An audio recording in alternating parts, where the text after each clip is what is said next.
સર્વને જય સ્વામિનારાયણ।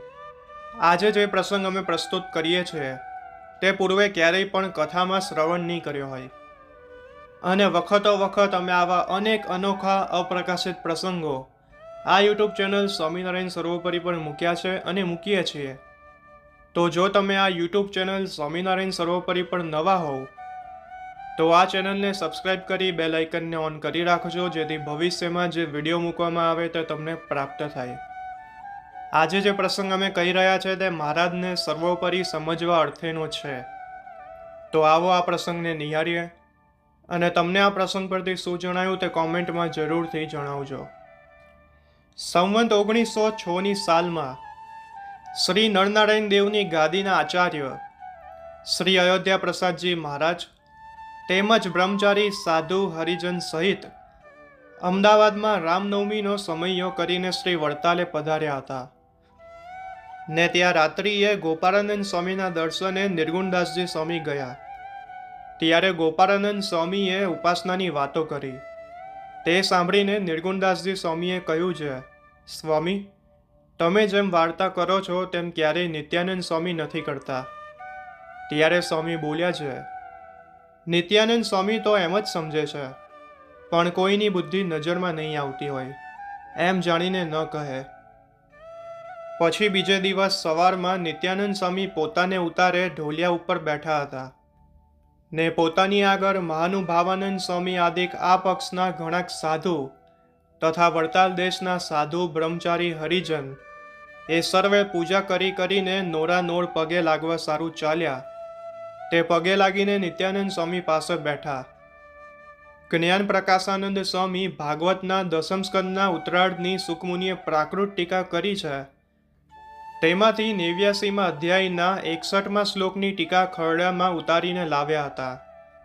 તેમણે સ્વામીને કહ્યું છે, સ્વામી, સુકમુનિએ દસમ સ્કંદના ઉત્તરાર્ધમાં 89મા અધ્યાયનો 61મો શ્લોક છે, તેની ટીકા આમ લખી છે, તે બાધ ન આવે? ત્યારે સ્વામી બોલ્યા છે, કેમ લખી છે, વાંચ। પછી જ્ઞાન પ્રકાશાનંદ સ્વામીએ વાંચી। ત્યારે નિત્યાનંદ સ્વામી બોલ્યા છે, જેમ સુકમુનિને સૂઝ્યું તેમ લખ્યું। ત્યારે જ્ઞાન પ્રકાશાનંદ સ્વામી કહે, બાધ ન આવે? ત્યારે નિત્યાનંદ સ્વામી બોલ્યા છે, તમે બાધમાં સમજો તેટલું સુકમુનિ નહીં સમજતા હોય, ને તમે તો હમણાં 2 અક્ષર ભણીને પંડિત થયા છો, પણ જે દિવસે એ વાતો થતી હતી તે દિવસે તમે ક્યાં હતા? ને બ્રહ્માનંદ સ્વામીની પાઠ હેઠળ પડ્યા ઊંઘતા હતા। તે પછી નિત્યાનંદ સ્વામી મહાનુભાવાનંદ સ્વામી પ્રત્યે એમ બોલ્યા છે, આપણે તો આપણને શ્રીજી મહારાજે પોતાની સ્વરૂપની જેમ સમજવાની વાર્તા કરી છે તેમ સમજવું, પણ એ સમજણ ફરવા દેવી નહીં।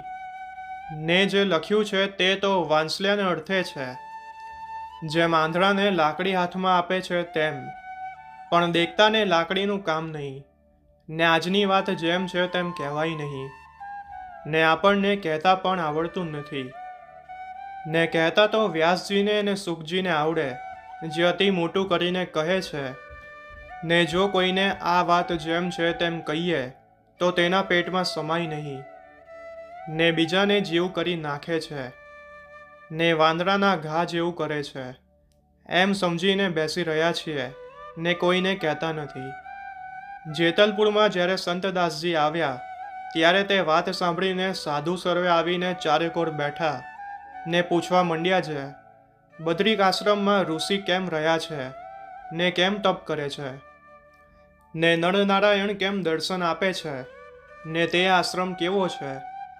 તે સાંભળીને સંતદાસજી મંદ મંદ હસતા હતા, ને એમ બોલ્યા છે, મહાપુરુષ, ક્યાં પૂછતા હો? જે ही है सो आही है, सो क्याई नहीं है, ત્યાં હે સો આઈ કા ભજન કરતા હે, એમ મર્મ કરીને કહ્યું। તેને કોઈક સમજતા હતા પણ સર્વેને ન સમજાણું, ને આ વાત બહુ મોટી છે। જે આ જગતમાં સૌથી મોટા કવિ કહેવાય છે, તે સર્વેથી અતિ મોટા કરીને જેને ગાય છે, તેને તે મૂર્તિના દર્શન દુર્લભ છે। એમ નિત્યાનંદ સ્વામીએ મર્મ કરીને શ્રીજી મહારાજના સ્વરૂપને જાણવાની વાર્તા કરી।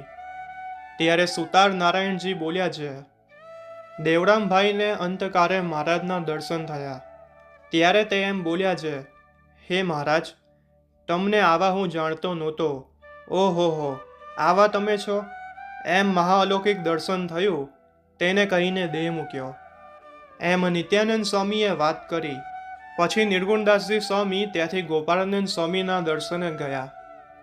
ત્યારે ગોપાળાનંદ સ્વામીએ નિર્ગુણદાસજી સ્વામીને અંતર્યામીપણે કહ્યું છે. કેમ નિત્યાનંદ સ્વામીએ વાર્તા કહી કે નહીં? પછી નિર્ગુણદાસજી સ્વામીએ કહ્યું છે. નિત્યાનંદ સ્વામીએ પણ યથાર્થ વાર્તા કહી. તો આ હતો સંપૂર્ણ પ્રસંગ. આજના વિડીયોમાં આપણે આ એક જ પ્રસંગ નિહાળવાના હતા, પણ બીજો પ્રસંગ અમે અત્યારે લીધો છે, જેમાં નિત્યાનંદ સ્વામીને શ્રીજી મહારાજનો સર્વોપરી નિશ્ચય થયો. આ પ્રસંગ પણ સંપ્રદાયમાં અપ્રકાશિત છે, જે આપણે આજે નિહાળવાના છે. નિત્યાનંદ સ્વામીને તો મહારાજનો સર્વોપરી નિશ્ચય અનેક રીતે થયો છે. તેના પ્રસંગો બી અનેક છે, પણ આ એક એવો પ્રસંગ છે જેમાં નિત્યાનંદ સ્વામીને એકદમ ઠરાવ થઈ ગયો કે મહારાજ જ સર્વોપરી સર્વ અવતારી છે. તો આવો આ પ્રસંગને હવે નિહાળીએ. એકવાર મહારાજે ગઢપુરમાં સદગુરુ શ્રી નિત્યાનંદ સ્વામી પાસે ભાગવતનું પારાયણ કરાવ્યું. પારાયણ પૂરી થઈ ત્યારે શ્રીજી મહારાજે ગ્રંથની તથા વ્યાસાવતાર નિત્યાનંદ સ્વામીની ચંદન પુષ્પના હારથી પૂજા કરી. પછી મહારાજ માણકીએ સવાર થયા. સ્વામીને બીજા ઘોડા ઉપર બેસાડ્યા. વાંચતે ગાજતે ઘેલાના ઘાટે ખીજડિયા આરે નાવા પધાર્યા. સ્નાન લીલા કરી એક શિલા ઉપર ગાદી તકિયા નખાવ્યા. પછી તે ઉપર નિત્યાનંદ સ્વામીને બેસાડ્યા ને શ્રીહરિ પૂજન કરવા માટે તૈયાર થયા. તે સમયે અનંત અવતારોએ આવી મહારાજનું પૂજન અર્ચન કરી પુષ્પના હાર પહેરાવ્યા ને દંડવત પ્રણામ કર્યા. એવા નિત્યાનંદ સ્વામીને દર્શન થયા. તેથી સ્વામી ગાદી તકિયાથી નીચે ઉતરી ગયા અને મહારાજને ત્યાં બેસાડ્યા. પછી સ્વામીએ શ્રીહરિની વિધિવત પૂજા કરી આરતી ઉતારી. દંડવત પ્રણામ કરી કહ્યું, હે મહારાજ, આપ સર્વે અવતારના અવતારી છો, સર્વે કારણના કારણ છો, સર્વોપરી પુરુષોત્તમ નારાયણ છો. સર્વે અવતારો આપની સેવા પૂજા કરતા તેવા મને પ્રત્યક્ષ દર્શન થયા. તેથી આજ મને આપનો સર્વોપરી નિશ્ચય થયો છે. તેમાં હવે કદી ફેર ન પડે એવી કૃપા કરજો. મહારાજે સ્વામીને એવું વરદાન આપ્યું. પછી સૌ વાંચતે ગાજતે દાદા ખાચરના દરબારમાં પધાર્યા. તે સમયે અનંત દેવોએ તથા અવતારોએ ચંદન પુષ્પની વૃષ્ટિ કરી અને દંદુભીના નાદ કર્યા. તેનો અવાજ ચારે દિશામાં છવાયો, તેથી સૌને આનંદ થયો. આ રીતે મહારાજે સ્વામીને પોતાના સ્વરૂપનું પ્રત્યક્ષ દર્શન આપી સર્વોપરી નિશ્ચય કરાવ્યો. પછી તો નિત્યાનંદ સ્વામીને આજીવન રહ્યો. તો નિત્યાનંદ સ્વામીને મૂળ ખરી રીતે મહારાજનો સર્વોપરી નિશ્ચય ક્યારે થયો હતો તે આજે આપણે નિહાળ્યું. આવા અનેક પ્રસંગો અમે આ ચેનલ ઉપર મૂક્યા છે, તો તે પ્રસંગોને પણ નિહાળજો. અને જો આ વિડીયો ગમ્યો હોય તો લાઈક કરજો. દરેક હરિભક્તોને શેર કરજો, જેથી સૌને આ પ્રસંગના દર્શન થાય. અને આ યુટ્યુબ ચેનલ સ્વામિનારાયણ સર્વોપરીને સબસ્ક્રાઇબ કરી બેલ આઇકનને ઓન કરી રાખજો, જેથી ભવિષ્યમાં જે વિડીયો મૂકવામાં આવે તે તમને પ્રાપ્ત થાય.